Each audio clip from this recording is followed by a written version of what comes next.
Welcome to Holistic Health is Hot, where your journey to sculpting your dream body meets holistic health. I'm your host, Ashley Roberts. Here, we're going to chat about mindset hacks that have completely transformed my life and dive deep into nutrition and movement that will help transform yours. We're going to get into the intense connection between mind, body, and soul so you can glow from the inside out. Let's get into it. And remember, holistic health is hot. Welcome back to another episode of Holistic Health is Hot. Today, we are going to chat about pillar number 2 in the secrets to sculpting your dream body. Pillar number 2 is all things nutrition. I'm freaking pumped to get into this. I just want to say that I'm not a doctor. This is in no way giving you medical advice in any way. This is what I've learned from myself as well as clients. So take it as you will. First off, if you're trying to lose weight or sculpt your dream body, I don't know, I just feel like sculpt your dream body sounds so much cuter. That's why I always say that. Nutrition is one of the top things that you need to focus on. Like I mentioned, mindset is so important, but you also have to fuel your body and nourish your body with foods that are going to make you feel good. Because if you don't feel good, you're going to have a lot harder of a time focusing on your mindset as well. And again, nutrition choices are what's actually going to get you to lose weight. Mindset is going to fast track you. Movement is also important, but we'll talk about that in the next episode.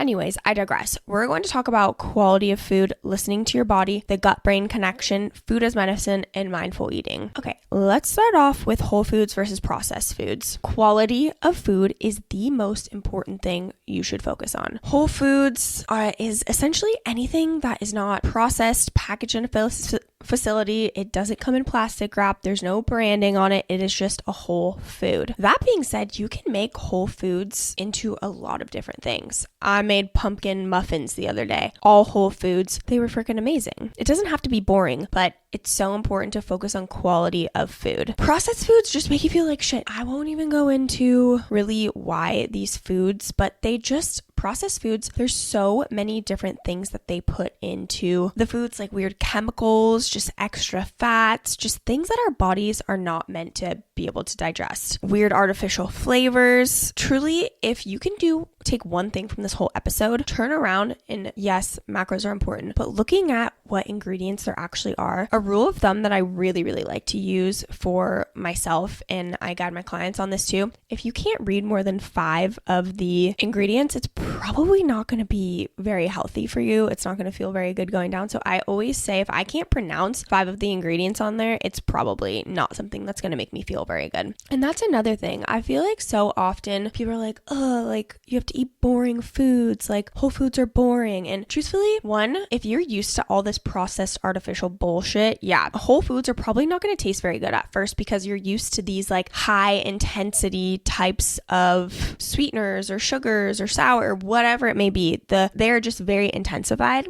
And if you can just suck it up, eat whole foods for like a full week, you are going to be amazed at how good it actually tastes. You're going to start craving it. And again, if you can have one takeaway from this podcast, look at the ingredients and use that 5 ingredient rule of if I can't pronounce 5 of the ingredients, I'm not buying it. That being said, there are so many amazing alternatives that they make now for like more processed foods. I actually have a whole guide that's healthy snacks and swaps, and there's a ton of brands that have amazing quality ingredients. One is Simple Mills, my absolute fave. Purely Elizabeth, they make like pancake mixes, granola, cake mixes.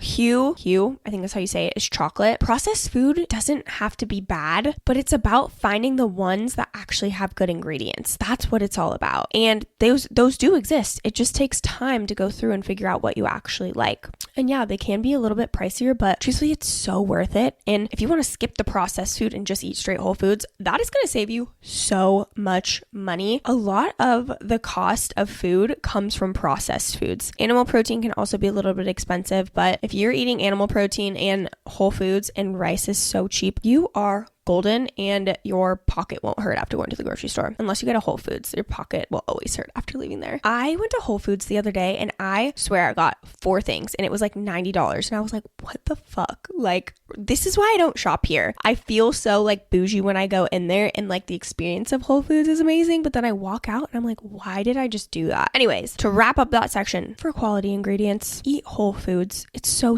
important. And if you're trying to lose weight or sculpt your dream body, start with quality of foods. You can go into portion control after that, but start with whole foods. And trust me, your body will start to crave whole foods after a while. It might take some time, but after a while, I promise you, you will start craving these types of foods. I probably eat 99% whole foods, to be honest, and always use that 80-20 rule. And I kind of think it's bullshit. I probably have 1%. I'm like 99.1. And that's not to say that I don't have fun foods. Like I said, I eat processed foods, but it's the right kind of processed foods with healthy ingredients. So that's in my 99%. Not all processed foods are created equal. And my 1% is probably, I don't even know. I don't even eat that many foods that are less nutrient dense because they just don't make me feel good. I feel like shit every single time. I eat in a way that feels good for me. I talked about this on me and Eric's podcast and how I eat pizza whenever I want, but I do it in a way that makes me feel good. I eat it with vegan cheese and I'll have real animal protein. So I'll do pepperoni, but I make sure it's dairy free because that's what makes me feel good. And I feel no guilt eating it at all because it doesn't make me feel like shit after. But I'll have pizza on a Tuesday. I really don't care. It's not something that I'm afraid of or I avoid eating. I just eat it in a way that feels good to me. So I'll have, maybe 2 pieces and a big salad on the side. I'm not stuffing my face with 5 pieces. But that being said, that's why I have this mindset of I can eat whatever I want. I just eat it in a way that feels good to me. But that being said, maybe you can handle dairy and maybe your body likes that. Great, fine, eat pizza. But if you eat 5 pieces of pizza versus if you eat 2 in a side salad, you're probably going to feel a lot better if you only eat the 2 with the side salad. It's much better on digestion. You probably won't be as stressed out. So often we really can get stressed out about the food we're eating, and truthfully, that does more harm to our body than actually eating the food that is less nutrient dense food. Notice how I'm not saying good or bad food. This is a big thing to me because I think it's really important not to have an all or nothing mindset, not to categorize food as good or bad, because at the end of the day, if you're eating a bad food, that's just going to stress you out. Like, we categorize bad in our mind as, oh no, we need to not do that. But if we can shift our perspective and look at it as not less nutrient dense, we're not going to be as stressed out about it. And kind of going on a tangent here with dessert, like I don't think dessert is bad, but I eat dessert in a way that feels good to me. I'm not going to eat Ben & Jerry's ice cream every single night because it's going to make me feel like shit. I'm going to have yogurt and granola maybe once in a while. That's my 1%. There it is. My 1% is Ben & Jerry's vegan ice cream because the ingredients are not great, but every once in a while I want to eat it because it makes my heart feel good. It doesn't make my stomach or my body feel good, but it makes my heart feel good. And sometimes you need that. But if I have a sweet tooth, I am not going to try to avoid eating something. I will always listen to my body and eat it in a way that feels good. Maybe that's yogurt and chocolate chips and granola, or maybe it's protein fluff, which is like protein mixed with almond milk and protein powder mixed with almond milk, some chocolate chips, almond. But really, you got to do what works for you. And speaking of listening to body, let's move into the next section about listening to your body.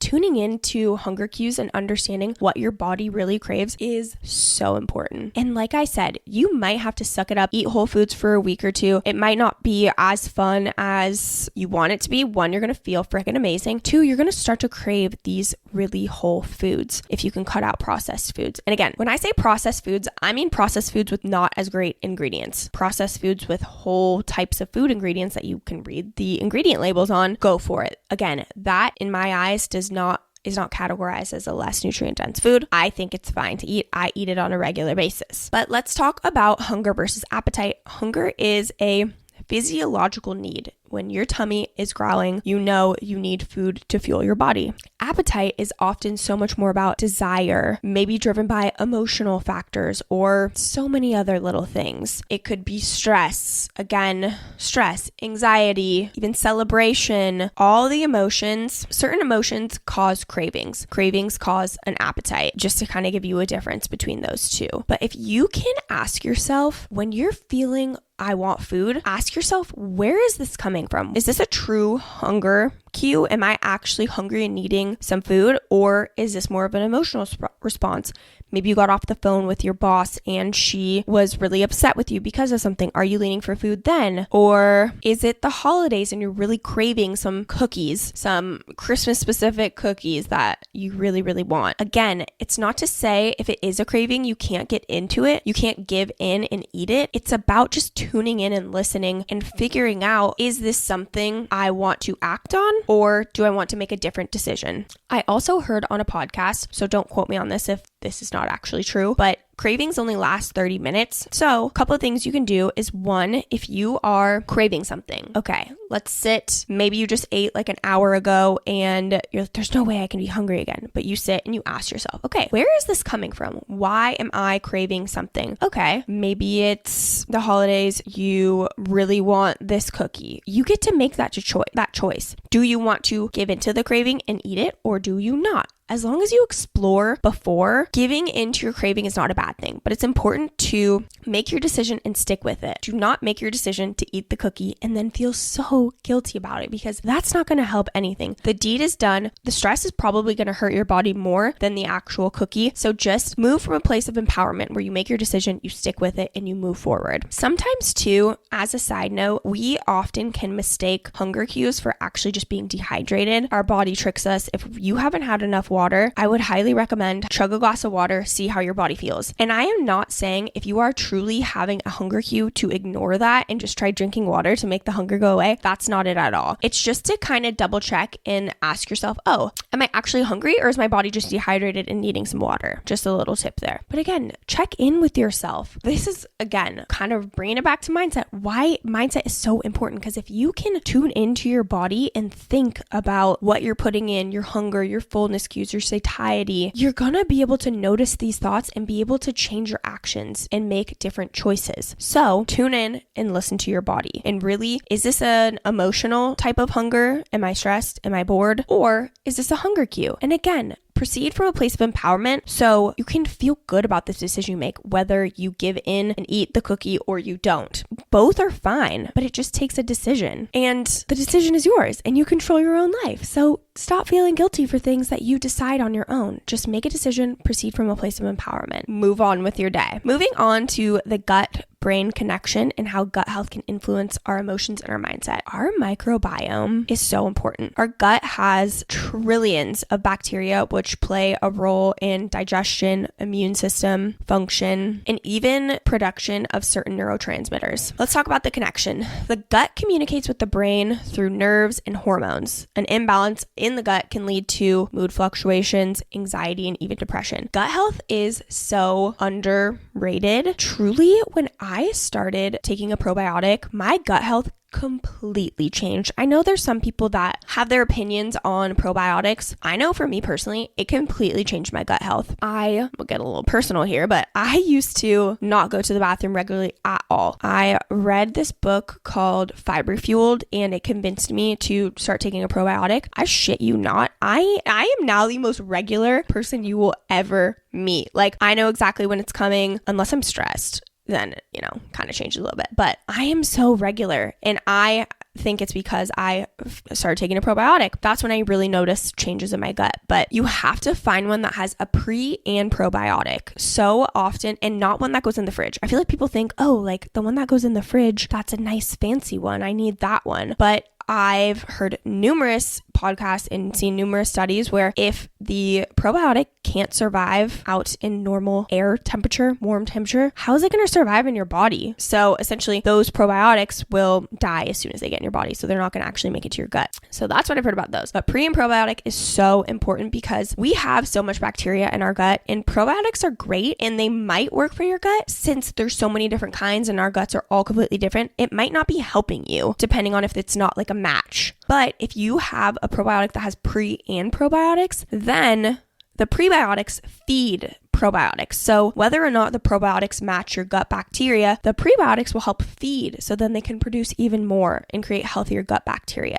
I know that was kind of a lot, but Fiber Fueled, I learned all of it from that book and it really was very eye-opening. Also, something else you can do to support the gut is eating a diversity of plants. This book goes into all of this and I can't remember why, to be honest, but having a diversity of plants has different fiber, and fiber is prebiotics. So when you're having a whole bunch of different kinds, diversity of vegetables, it allows you a whole bunch of different types of prebiotics. And again, if you don't go number 2 regularly, this means your digestion is off. So make sure you're tuning into your body and listening. Symptoms of your body are truly always trying to tell you something. Your body is always trying to tell you something. Like even for me, my acne, like when I'm stressed, my eye break out like no other. But even before that, when my acne broke out so bad, I had a severe hormonal imbalance and I'm still working on healing it. But all these symptoms that we have, especially for us women on our periods, if you are in so much pain that you can't even handle it and you have such a heavy flow that you like run out of a super tampon every 30 minutes to an hour, you have a hormonal imbalance. Our bodies are supposed to work like well-oiled machines.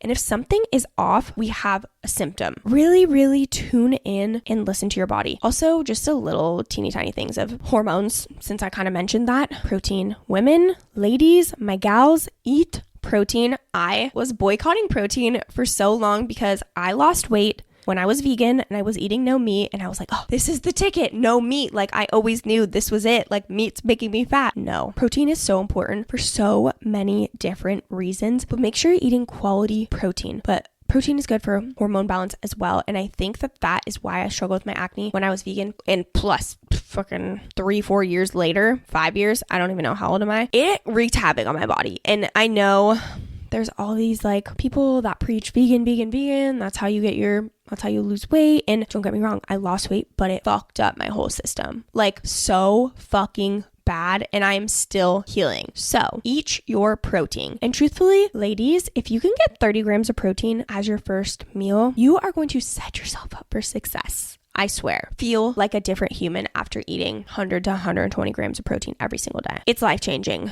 I would even say, 1 times your body weight. So I'm 135. So I should be eating more around like 135. I don't track my protein, but just a guesstimation. Truthfully, it's life-changing. I don't even know how I survived being vegan because truly I had so much brain fog. I was just hyped up on the fact that everyone was telling me I looked amazing, even though on the inside I literally felt like shit. I had no energy. Let me rewind. I did feel amazing when I first went vegan because I was literally eating no processed food, only whole foods, but I was barely eating anything. But then after like 2 months, my energy just started depleting down the toilet drain, down the toilet hole. Like I had so much brain fog. I couldn't even focus. I don't even know how I could get up and go to school because I was still in college when I went vegan. And everyone was complimenting. Oh, and that's when my acne broke out too. So bad. After the first 2 months, at first my skin was glowing. It was amazing. And then 2 months later, it got so bad. And yeah, but my eating disorder was truly fueled by people telling me it looked good. And I hadn't heard that in probably 5 years. And so I felt like I had to keep it up. And I had this push. And I did it to myself. But I was convinced that people would only like me and give me compliments if I kept getting smaller and smaller. And so that's what I did. I was like, I just need to eat less and less and less. And I did. And I was exhausted. And it ended up messing up my system for years later. Like I said, I'm still healing. And this was like, I don't even know, 7 years ago, 6 years ago. So trust me when I say eat your protein. Yes, you can definitely protein on a vegan diet. These protein sources are not going to be as good for you. And they're not going to do the same thing as animal protein. If you're vegan for animal things, that's fine. You do your thing. But if you're vegan for the wrong reasons and only wanting to look a certain way, eat animal protein and eat a lot of it. Moving on to food as medicine. Foods are truly healing. I think it's really fun about it. I used to be way more into actually having healing foods, but I'm just kind of like on autopilot with my eating because I've been eating really healthy for a long time. But just a couple things is turmeric has anti-inflammatory properties. Ginger can help with nausea and digestion. Berries are packed with antioxidants that support cellular health. It's so cool what food can do for us. And if we use it to our advantage, we have to eat. That's the thing. So why not make your body work for you than against you? If you take care of your body, she will take care of you. So now let's move into mindful eating. This is so important. And I could probably take a few lessons out of my own book because I love watching TV and eating dinner. That is like one of my favorite things to do. And truthfully, I think it's okay for where I'm at in my journey. But if you're really trying to lose weight or you have a body goal, it's so important to be mindful of what you're actually eating. It's really about being present, savoring each bite, and really listening to your body's cues. Especially if you have a bad relationship with food, do not eat food in front of the TV. You're not listening to anything that's going on. When I had a bad relationship with food, I had a binging problem, I would literally sit in front of the TV with snacks and I would be going wild. And I purposely wanted to zone out in front of the TV so I didn't have to listen to my hunger cues so I could eat whatever I wanted. And this was a time I didn't realize it, but I wasn't eating enough throughout the day. It's like no wonder I was binging because I was actually hungry, but I was binging on the wrong foods. If you do struggle with binge eating, I highly recommend checking in and see if you're eating enough throughout the day. Eat 3 balanced meals with protein, carbs, veggies, and fats, healthy fats. If you do that, I swear the binging will either be less or stop completely. Truly, I had no idea that I wasn't eating enough food. And then I did. And then my binging stopped. And I was like, wow, why did I not just do this before? But I had this fear that I was going to gain weight if I ate 3 bigger meals, even though I was binging in the evening anyways. So again, I know it's really hard, but really just taking the time to be mindful with your eating because it will help you learn to tune into your body. And when you learn to listen to your body in all areas, you can make informed decisions because you're being mindful and you're thinking about what's going on around you instead of just being on autopilot. And just kind of one thing to note is I really like to call it nourishment instead of nutrition because at the end of the day, sometimes ice cream is what I need to nourish my body. It might not be the most nutrient dense choice, but it's nourishing me in that moment. And I'm always kind of cautious to mention this because it's important to listen to your body. But if you start to make a habit of eating these less nutrient-dense foods, that's when you start to run into problems. And I don't care if you have dessert every single night, like I mentioned. It's about eating it in a way that feels good to you, where you feel amazing after. And you're going to feel like shit if you eat Ben & Jerry's every single night. If you eat dessert and have something a little bit healthier, you're going to feel amazing every single day. It's really all about choices, but I promise you, small shifts like this can actually allow you to eat the foods that you want, but do it in a way that actually feels good. Eating healthy doesn't have to be boring. It's about finding swaps and alternatives that you crave, give you that craving, but also nourish your body in an amazing way. I'm a true believer that you need to eat whole foods 90% of the time. Kind of like I said, I hate that 80-20 rule. I just think that's an excuse to eat healthy during the week and then do whatever you want on the weekends. Like I said, your body will start to crave these foods, but you got to give it time to actually learn to enjoy them. And I promise you, you will feel fucking amazing. That being said, all of diet, it has to work with you and your lifestyle and your preferences. With the right nourishment, truly our bodies become this well-oiled machine, radiant and full of energy. And again, it's not a one-size-fits-all approach. You got to figure out what works for you. And if you're looking to lose fat and tone up, sculpt your dream body, it's not as simple as just eating healthy. There's more to it. Quality food is the first step, and then structured intuitive eating is the next. If you want some free advice, DM me on my Instagram at Ashley Roberts or TikTok at Ashley Roberts, and I will send you an application so you can see how we can work together. Thank you so much for joining me on this episode, and catch me on the next episode where we will talk all things movement.